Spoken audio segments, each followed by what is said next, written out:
السلام علیکم، میں ہوں اقبال سحر اور آپ دیکھ رہے ہیں ریئل نیوز ورلڈ۔ ناظرین، صدر عارف علوی نے پنجاب اور پختونخوا میں انتخابات کی تاریخ کا اعلان کر دیا۔ ذرائع کے مطابق صدر مملکت ڈاکٹر عارف علوی نے پنجاب اور خیبر پختونخوا اسمبلیوں میں انتخابات کی تاریخ کا اعلان کر دیا ہے۔ صدر عارف علوی نے 9 اپریل بروز اتوار پنجاب اور خیبر پختونخوا اسمبلیوں میں الیکشن کی تاریخ دے دی۔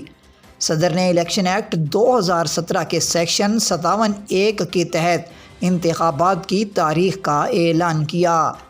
صدر عارف علوی نے کہا کہ الیکشن کمیشن آئین کے سیکشن 57(2) کے تحت الیکشن کا پروگرام جاری کرے۔ آئین کے تحت آئین کے تحفظ اور دفاع کا حلف لیا ہے۔ صدر عارف علوی کا کہنا تھا کہ عدالتی فورم سے کوئی حکم امتناع نہیں ہے۔ حکم امتناع نہیں، لہٰذا سیکشن 1 کے تحت اختیار کے استعمال میں کوئی رکاوٹ نہیں ہے۔ آئین اور قانون 90 دن سے زائد کی تاخیر کی اجازت نہیں دیتا۔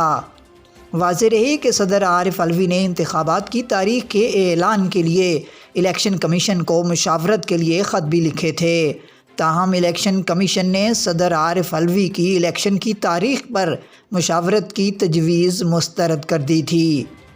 مزید اپڈیٹ کے لیے ہمارے ساتھ وابستہ رہیں۔ اگر آپ نے ہمارے چینل کو سبسکرائب نہیں کیا تو پلیز کر دیجئے اور بیل آئیکن کو پریس کرنا مت بھولیے تاکہ ہماری نئی ویڈیو کا نوٹیفیکیشن بر وقت آپ تک پہنچ سکے۔